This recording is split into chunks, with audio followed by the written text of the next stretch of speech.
The transport layer of the TCP/IP stack should be easy to remember because it maps to the same name, the transport layer of the OSI model. And the two primary protocols found at the transport layer in the TCP/IP stack are TCP, Transmission Control Protocol, and UDP, the User Datagram Protocol. First, let's examine the header of a TCP segment. Notice that we have source and destination ports. These ports, they identify to which upper layer protocol data should be forwarded, and from which upper layer protocol data is being received. The window size says how many bytes can a receiver receive before they expect an acknowledgement. This is a way to do flow control. Remember what flow control is? Flow control is a way for the sender to be told to slow down because it's transmitting too aggressively. You see, the sender can start out with a small window size, let's say one segment.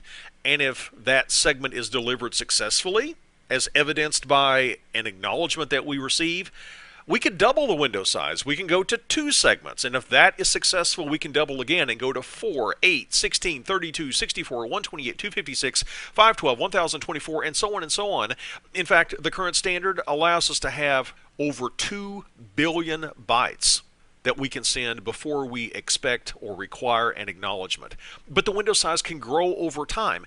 If we get to a point where we are sending too aggressively and a packet does get dropped, the receiver, when it sends an acknowledgement, it can say, I acknowledge that I received this segment and this segment, and I want this next segment. And then the sender could see that, whoa, I've already sent that segment. It must have been dropped. I must be sending too aggressively. That can cause the sender to reduce its window size.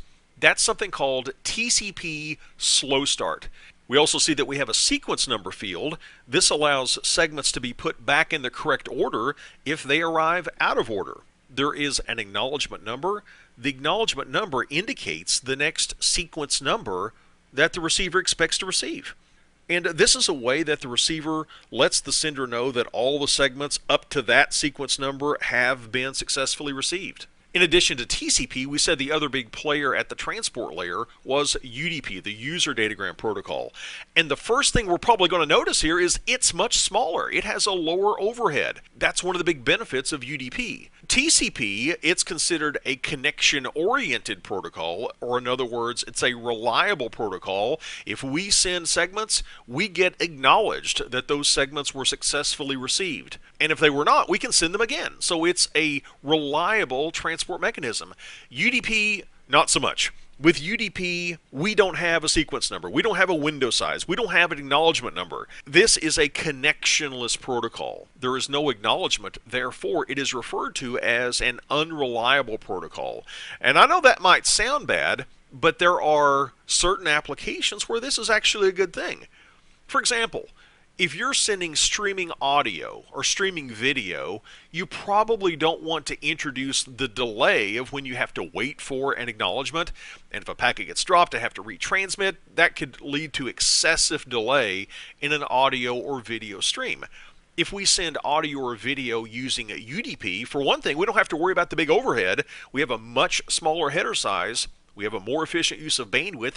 And we really don't care if we're not told about a dropped segment, because honestly, we don't want to retransmit it anyway. If we waited for that acknowledgement, it would introduce significant delay into the transmission. And I've experienced this. I used a streaming audio program that was designed to use TCP as the transport, and it was where multiple participants could participate in this audio conversation.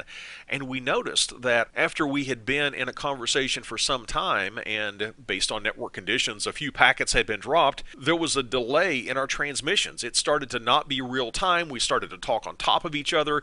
It was not a good thing, and that's because TCP was being used. We were waiting for acknowledgments, we were retransmitting drop packets. That's not good. That introduces delay. So UDP, it's actually a great solution for something like streaming audio or streaming video. We don't have many fields. We do have source and destination ports, much like the TCP header did. There is an optional UDP checksum, which can detect errors, and the other field is a length field, which says in bytes, how big is this UDP segment?